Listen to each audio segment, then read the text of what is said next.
Welcome to the Generations Church Midweek Podcast, a podcast about everyday people who are committed to expanding God's family because of Jesus for generations to come. My name is John. I'm the engagement pastor here, and across the Vancouver area, across the screen from me right now is Kyle Davies, our lead pastor. You know what it is? You and your Yankees hat, man. Yeah. In a while. Little warning that the baseball season is not here yet. So, yeah, you never got in, never switched over to the local teams. Never switched over to Seattle Mariners or anything. No. So it's all right, man. People here, and maybe Portland's going to get one. So we'll see. Yeah. No, Yankees for life. Oh, so Yankees for life. Of course, you would be a Yankees fan as though you were a Tom Brady fan too. Yeah, hey, I know it's crazy. Yeah. It's crazy. Well, so you gotta do what it is though. You gotta do what it is because it's Yankee. I was born in New Jersey, so like family's a Yankees fan. That you were born in New Jersey. Oh my gosh, throws me for a loop every time. Yes, that's funny. Yes. Well, cool. For those of you who are hopping on, maybe you're watching on Facebook, YouTube. Are we on Periscope too? We should be on Periscope. I think we are too. Feel free to comment, interact with us, ask us some questions. Say, Kyle, clarify this because you're going off on a huge tangent and I need you to reel it in. That's okay. You can do that. You can tell them. And we want this to be a conversation, an area for you to bring your questions, bring basically just clarification. Kyle, how does this deal with us being everyday Christians who are trying to follow Jesus in our everyday life with people we interact all over the place? And so kind of going off our Sunday teaching from this past weekend, it was Easter Sunday. We finished up our 2-week series of There is Good News. And we went through Luke 24, 1 through 12, resurrection story.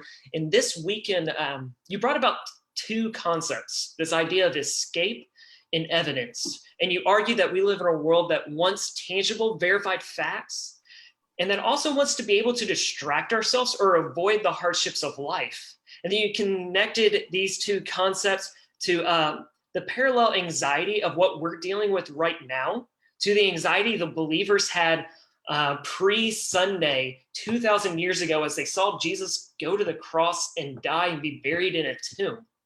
And then you went on to give some examples of myths that have been placed on Jesus's resurrection story. And Kyle, like with this kind of big picture, these concepts, these myths that you intertwine together, can you just briefly explain to us the connection here and what separates Jesus from these myths that you brought up?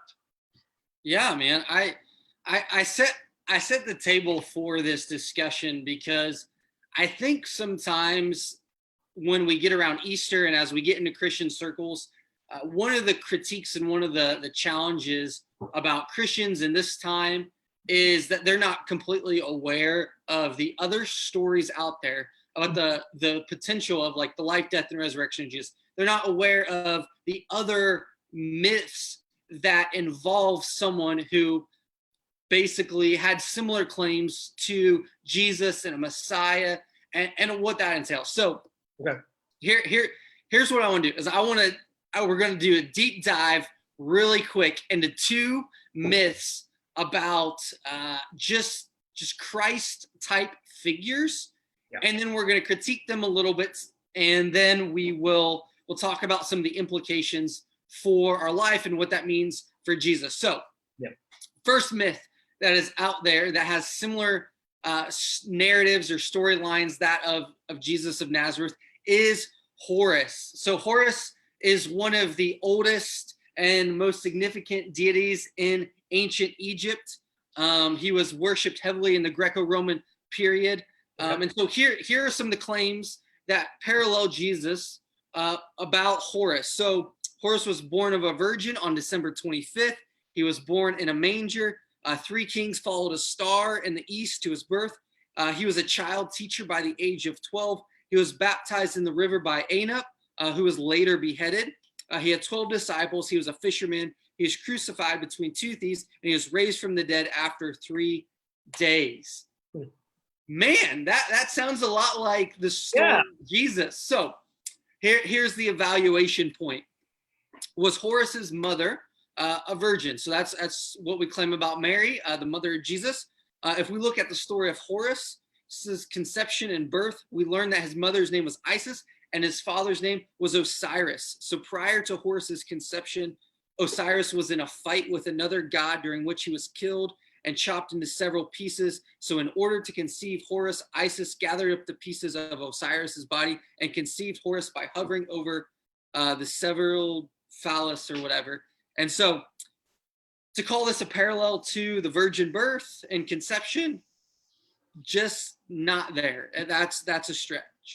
Secondly, Horus does not share a birthday with Jesus. While we celebrate Christmas on December 25th, likely Jesus was not actually born on December 25th. So to single that out and say those are exact, I know I just bursted some bubbles right there for some people. While that's, again, how we celebrate that in the modern Western world, Jesus's celebration of his birth wasn't started until Pope Julius I in the 4th century. And he just, to challenge the pagan celebration of a Roman god whose birthday was on December 25th. And so Christians did not craft Jesus to replace Horus by selecting December 25th. In addition to that, there's no credible historical evidence to suggest that Horus was born in a manger. That's one of the things that kind of out there, but from what I have read and what I've studied, there's nothing in ancient literature and ancient documentation, primary sources that say that's where Horus was born. Furthermore, the idea of this star that people would follow to his birth, again, it's unique. It's interesting because it's like 3 kings. Well, in the scriptures in our Bible, it never says 3 kings went to Jesus's birth and went to a manger. In fact, it says actually when the Magi came from the east, they went to a house. And so there's some interest, like you start to really look at the nuances of the stories. Again, we see some differences there. And also, like the Magi were likely Babylonian or Persian. There's never 3. There were 3 gifts, but not necessarily 3 kings. And so as we have looked at this, I hope you see that there's just some inconsistencies in these 2 narratives. There's no evidence to support the claims that Horus was a teacher. I'm just looking over some of my notes real quick. And there's, as people analyze and scrutinize the story of Horus, you also see that it's evaluated and it says that Horus was not crucified between 2 thieves and resurrected from the dead 3 days later. In most Horus stories, he doesn't even die at all. There's multiple stories out there. And one questionable story, he's cut into pieces and thrown into water. And so one story, supposed similar parallels, just doesn't add up. So Jesus, we see not similar to Horus in terms of the whole story. That brings us to Mithras. So story number 2. Yes, I'm still talking about this. Another mythological figure frequently cited as the Christ parallel in Roman mythology. And basically, it's this mystery religion practiced in the ancient Roman Empire from the 1st to 4th century. So very similar time period, but the parallels between Mithras and Christ are similar to some with Horus. Mithras was born on a virgin on December 25th. Shepherds attended his birth. He had 12 disciples. He was buried on a tomb and 3 days later rose from the dead. And if we look at each of these claims, again, we see that Jesus wasn't necessarily born on December 25th. Mithras never was claimed to be born of a virgin mother. And the story is that he was actually fully formed out of a rock with a dagger, like in one hand, and a torch in another. So again, virgin birth, fully God, fully man. There's some inconsistencies there. Again, Mithras' story does tell of shepherds present at his birth who help him get dug out of the rock face. Okay, what's that about? anyways, most likely that the scenarios of Mithras, they started to adopt as Christianity took hold, as Christianity began to expand. The Greco-Roman culture, again, the dominant culture, probably started actually adopting and adapting some of the story of Jesus into fit the story of Mithras. So you see Mithras actually his story begins to evolve over the years. Early church writers Tertullian and Justin Martyr make this very point when they address the Mithratic cults of their time, arguing that certain practices of the cult, among them baptism and communion, are copying Christian symbols. So again, early Christian writers are critiquing these other myths and saying, listen, you're actually adopting and adapting what we have said in the story of Jesus, and there's no record of Mithras dying in any mythological material. Now, the reason I bring up both of these two stories, because they're two of the most popular, is to point out adventure and story and a drive for hope and almost transcendence is written on our hearts. The Apostle Paul in Romans chapter 2, verses 14 through 16 says that the Spirit of God writes his law on our hearts of all people. And so I think it explains why all people are drawn to stories of grand narrative, of hope and redemption, of conflict. And out of that conflict, there's some level of rescue, of we can look to a specific figure, a specific person, and say, man, they've done something for me. But as we contrast Jesus of Nazareth with Horus and Mithras, we see that their stories are ultimately incomplete, and that the story of Jesus tells a story of a God stepping out of heaven, becoming man, being born of a virgin, living a perfect life, dying the death that we deserve, and then being resurrected 3 days later.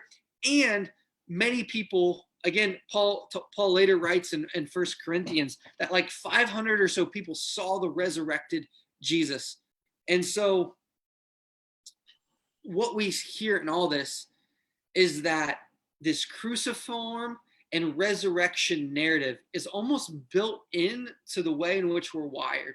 It's something that we see in nature as well. I think this is why it's wired into us, is because the seed has to go in the ground and die before it produces fruit. And so this idea, this narrative, this story that something has to die to then produce new life is intrinsic, is just as we observe nature and observe, it's like it's wired into us. But there's something specifically about Jesus Christ that speaks to the fullness of our experience. We're diving back into Colossians in the next couple of weeks, which I'm really excited about it. And this is something similar to what the Apostle Paul suggests in his letter to the Colossians. Let me read these two verses that we may or may not be addressing next week. It says, therefore, let no one pass judgment on you in question of food or drink, or whether regard of a festival or new moon or Sabbath. These are a shadow of things to come. The substance belongs to Christ. Religious practices involving food and drink, celebration of festivals, were a shadow of an anticipation of Christ, who later arrives and supplies the shadows with substance. The ancient myths, symbols, and festivals were God-given anticipations of the Christian story that prepared people to respond to the good news of Jesus. God uses things in our culture to draw us to himself, to move us to a place of, okay, something has to answer the chaos that we experience. And that's why I brought up J.R.R. Tolkien and C.S. Lewis, because in their interaction, you see them go back and forth. And Tolkien ultimately persuade Lewis to say, listen, the very longing of your soul that you find appealing in the myths because it provides you an escape from reality is also paired with an evidence of a crucified and resurrected Jesus by first century scholars, historians, and writers. So pair these two together and you get the beautiful picture of Jesus Christ being historically accurate, being also extremely satisfying because it's a beautiful, beautiful story. And so I say all that to kind of give us two stories and a little bit of recap. Jon, I try to bring that evidence and escape together in a single sermon on Resurrection Sunday, on celebrating Jesus. What's something that you might have walked away with? Because as I'm trying to bring all these concepts into a focus, what did you walk away with as I give us kind of some insight behind the scenes and then bring people forward? Man, it was cool. I enjoyed it. I loved the mythological, the evidence and escape concept that you brought about, just to remind us that at the end of this, that through the resurrection story, that we're reminded that we follow a relational God who pursues us, not because of what we do for him, but because he loves each and every one of us. Literally, he loves all of us, those who follow, those who don't, those who've turned away. We have a God who's willing to put aside himself for the benefit of others, and how that shapes our life is crazy. And I love the connection you made of the anxiety that we see right now in the midst of the COVID-19, and the anxiety of the early church and the followers of Jesus, like as he goes from the cross to the tomb and what they're dealing with. That, man, like this past weekend, we celebrated a Savior who laid aside his own life for the sake of others. And in the midst of this social distancing, I mean, that's kind of at the core of what's going along right now, is that the whole premise of social distancing is that, yeah, you might have to give up a little bit of the comfort of your life, the things you might want to go out and do for the safety and health of others. That, I mean, it's so easy right now to see the negativity, to see the, just the resilience to social distance and the questioning of, man, when is everything going to go back to normal? When am I going to be able to go out and do the things that I'm used to doing, have the life in which I used to have, instead of dealing with what's going on right now? And I feel like it's so imperative of the church that in the midst of this time, that we remember that generosity, love, and service isn't paused during this time. Rather, it's always present, and it might just look a little bit different. That we do have to set aside some of the comfort, normality of life, the things we would usually like to go and enjoy do. Like I can't go out and play golf right now. Like, it's just kind of what it is. I have to set that aside for the safety and health of others in the midst of this time. You know, it's been beautiful. It's been 65, 70 degrees and sunny out here, which coming out of the rainy season is the prime time to get out and do stuff. But right now, like, what is best for those around us is to set aside ourselves and follow the example of Jesus, to continue to love and show generosity and service in ways that go against our cultural norm. Maybe will go against things that bring us comfort, bring us joy, or even let us go to that good life because we want to see other people thrive. Does that make sense? Yeah. So unpack that a little bit more. So as you're explaining that, and as I'm thinking and watching and listening to, man, what do you think what are some of the barriers there? So as we talk about this Christ narrative and following a crucified and then risen Savior, man, what do you think some of the disconnect is between this pattern of self-sacrifice and then bridging that with everyday? Man, I really think I always come back to one of our values that you brought about, of the idea of give over get. Man, it's the following the example of Jesus, that we want to live a generous life where we put others above our own gain. You know, it's so easy to live in a world where it's like, man, what can I achieve? What can I do? What can I get for myself? What can I bring around me to bring myself happiness, bring myself joy? And sometimes that goes against what helps and benefits other people. Sometimes it's very easy to focus on what is happening to me and not realize what's happening to other people around us. What we see in Jesus is, dude, he came to us. God came in human flesh to his people that were broken and gave them something they needed. He gave up things of himself. Like he gave up his own comfort. He went to the cross to be killed. Like we talked about last week, that people expected this Messiah who would come in and be king, who would rule and conquer the land. And yet you see Jesus who came in with peace, came in very different than what we expected him to be.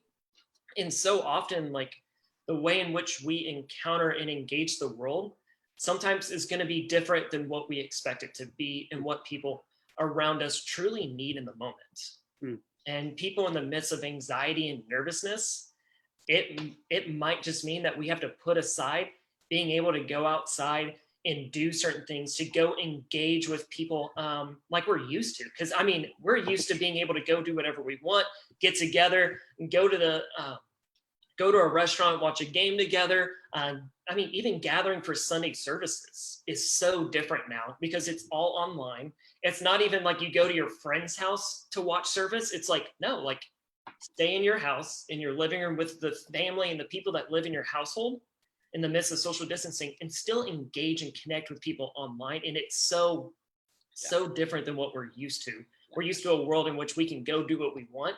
And now it's the benefit for others and the health for other people is to honestly stay home and do something that's might not be comfortable for some of us who aren't necessarily affected by this. Yeah, I feel that fine line that as you are sharing that you're trying to dance around it, like not like you're trying to say it nicely, like that. I think at the core is like we just got to recognize that as people we can be extremely like just selfish, and so the idea of being selfless is something we love to receive. Like that's where that like escape, like it's like we love it when someone demonstrates love and selflessness for us, but at the same time we almost resent it because we almost feel an obligation in return of like, well, if someone's going to do that for me, then I obviously have to. I've got to do it in return. And so there's this tension that we wrestle with of, man, if someone truly loves me that much, I have to respond. I have to give something in return. But it's much easier to just completely just disengage and separate ourselves from that and just go like, listen, I just let me do me. Like, let me just exist in my own lane and not worry about anyone else. Yeah, we don't want to think about the consequences of our actions, whether sometimes our consequences aren't necessarily negative. Like we might do stuff and it results a positive thing, but even some of our actions do have negative consequences for others, and we don't necessarily want to think about that because it yields a positive thing for us. Well, and the other thing is like we don't want to bear the weight of the responsibility, and so again, I say that because it's easier to go to an escape. It's easier to scroll. It's easier to binge watch TV. It's easier to just be like, man, let me just shut everything off and pretend like this stuff just isn't real. And while at the same time you go back to that evidence piece, and it's like it's we clamor for evidence, but then the evidence we're given, if it doesn't connect with where we're at, like we instantly go to escape. And so we have to remember that even as we go through this, is we're gonna have elements of just selfishness and self-centeredness that come out, and we've got to be able to identify them so that we can correct the thought, the feeling, the behavior before it does like damage. And that's where having the Holy Spirit in us, because of our faith in Jesus, actually brings an awareness of like, hey, in this moment, you're being selfish, and directs us in the way. Because again, we're also finite beings, and what better way to truly live and see like and see the good life be reproduced into our world and into the lives of others than having all-knowing infinite God dwell within us and give us guidance each and every day and every moment of our day. I'm right there with you. And I loved how kind of to wrap up this concept of escape and evidence and how you try to tie it together near the end of your teaching, you basically brought about this concept that the resurrection, it does apply to our everyday life. It affects it, it changes it, it shapes it.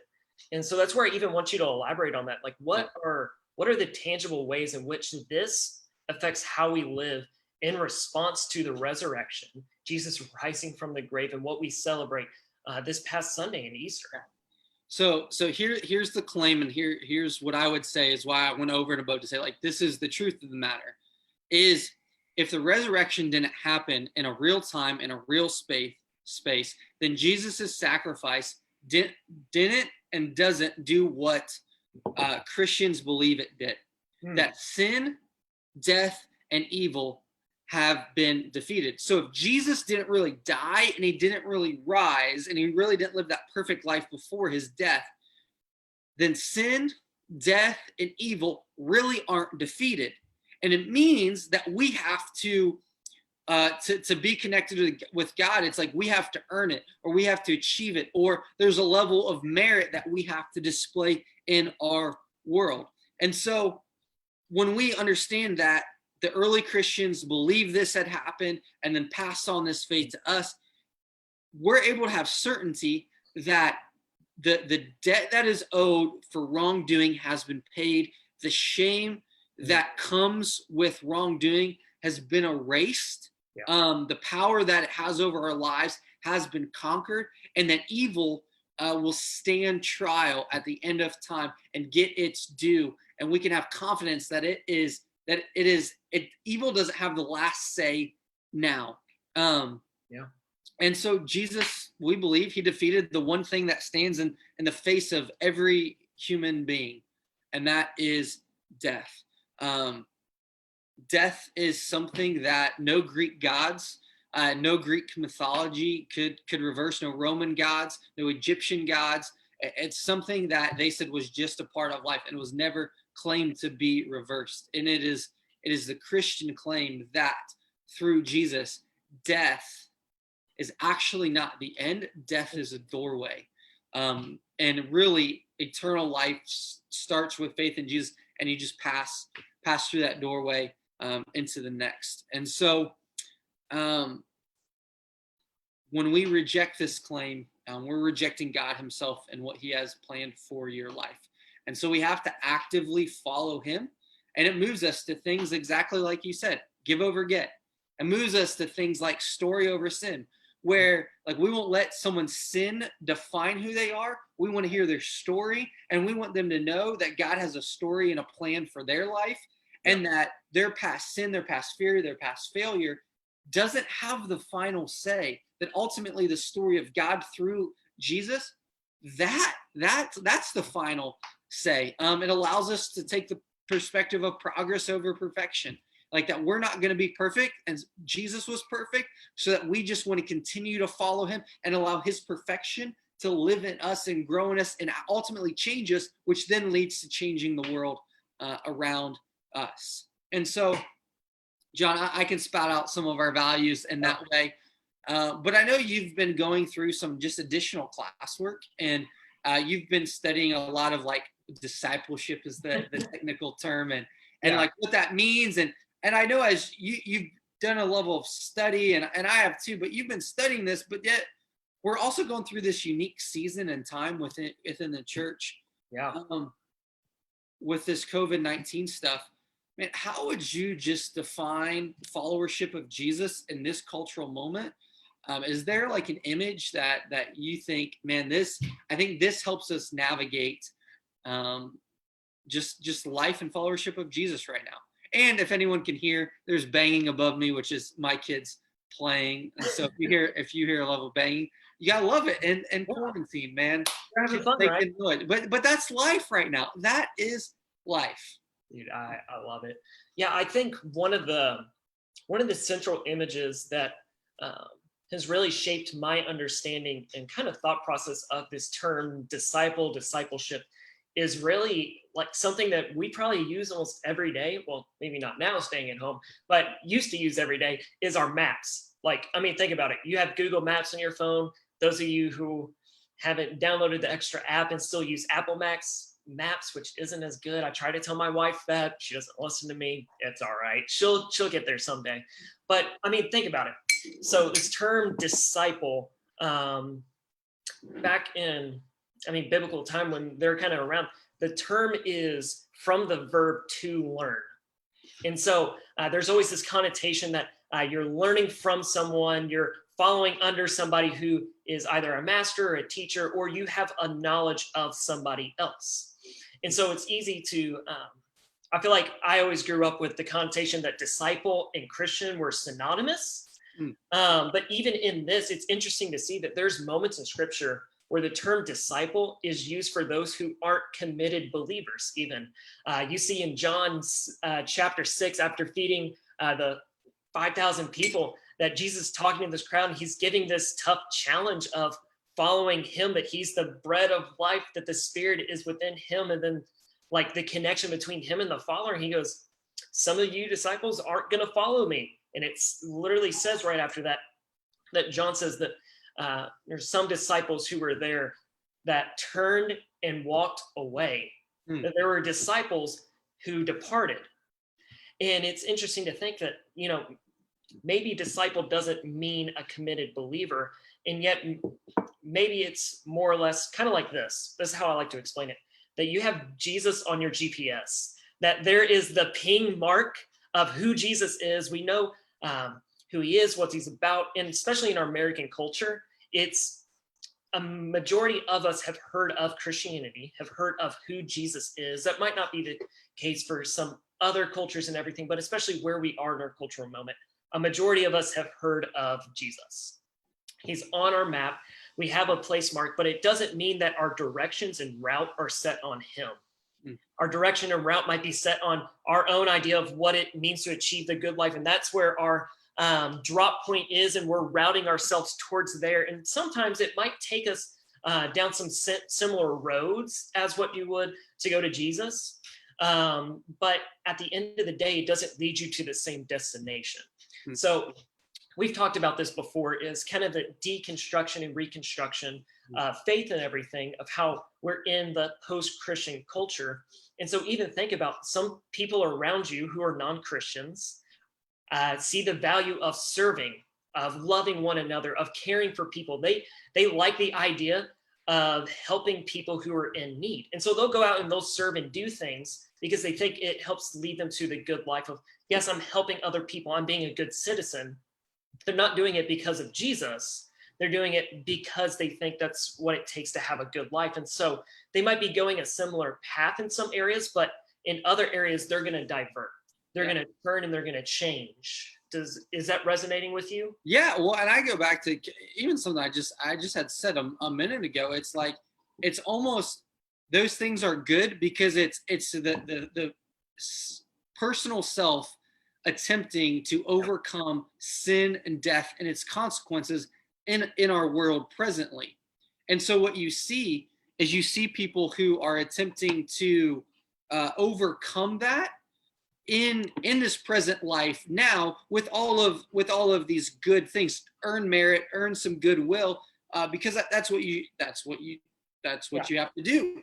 And in effect, what we have to come back to is a passive followership of Jesus really isn't a followership of Jesus at all. Like he's on your radar and there may be some influence, but really we want to see an active followership of Jesus. And I would even, John, even as we're talking on this podcast, man, I think that the piece of our country that is drastically changing is, I think less and less people are actually familiar with the story of Jesus and what that means for their life. Because we probably have a few people right now who, they've heard of church, but the idea of actively following Jesus, it may be something that's actually, I would say, is very different between attending a church and connecting with the church and actively following Jesus. And I think even as you and I, in real time, as we're talking and processing this, man, I think it's really good clarity to help people understand that what we're advocating for is not something that is on the margins of your life. And that's where I love your GPS analogy, but something that's actually tuned in to Jesus and you're trying to become more like him rather than just kind of have him on the margins. And so while I think disciple, to your point, is someone who can be influenced by Jesus and have some movement, we want to move from that awareness to an activity. Intentionality, like making the intentional effort to allow his characteristics and priorities shape your everyday life. It's we almost want to see that imitation, is another word. We use the word embody a lot, and I think sometimes that can get lost on people. But I think the idea is we want to see an imitation of Jesus' character and priorities in your life. And so there has to be an intentional bridge of pursuit of him. And again, the reason why we would point you to a pursuit of Jesus and not just him existing in the periphery of your life is, again, because if we don't intentionally pursue him, if he's not something we're trying to imitate, then what will happen is we will try to make up for the gap of sin and death and its consequences in our world through our own strength and our own power, which ultimately will see some good, but ultimately will prove futile. And so, because it truly comes from the power of Jesus, which is why I had the word, man. It's one of those moments. But anyways, I love the GPS concept. And where we're at. So let me ask you this. Like we've talked a lot kind of about our kind of the resurrection story we talked about this weekend, how Easter and just kind of the state of which our world is at right now. Like how do we as the collective body, as the church, how do we go forward in dealing with the everyday life that's affected by the uncertainty, the unpredictableness, and just the craziness in which we're dealing with? Like what does it look like for us to go forward as followers who want to embody Jesus? We can learn a lot from the early disciples here. I think sometimes we forget that their culture and their worldview when Jesus was resurrected was blown up. Like it was changed. Everything they had expected or thought, because again, they went, as I said, they went back to the tomb. They were not expecting a resurrected Lord. And then it's like it happens, and it's like, oh yeah, he did say that. And it's like, so now everything is shifted for them. What I think we have to realize in this kind of COVID-19 moment, what has happened before, we're not going to go back. Like this, not to equate COVID-19 with the resurrection of Jesus, but I think in a lot of different ways, we have people who say, man, I can't wait till it gets back to normal. I can't, I want it to go back on. And that's the same thing that people have been saying for 40 and 50 and 60 years. I just want it to go back. I just want it to go. And just be honest and to be blunt, and I'm going to try to be as gracious as I can. We're not going back. And practically what that means for the believer in everyday life is you are not going to be able to rely on 1 hour a week on a church service on a Sunday to drive your spiritual life. In our chaotic frenzy of a world and social distancing right now, we in a world that has a lot of needs, there's a lot of hurt, and people watching this right now probably are like, man, they feel every single word I'm saying when I talk about the hurt and the uncertainty, and they don't know what's coming or changing. The crisis is very real, and so we can't just pretend like it doesn't exist. What that points us back to is, okay, how do we move forward with real tangible solutions that simply allow us to live out our faith every day where we live, work, and play? And so the resurrection of Jesus changes everything.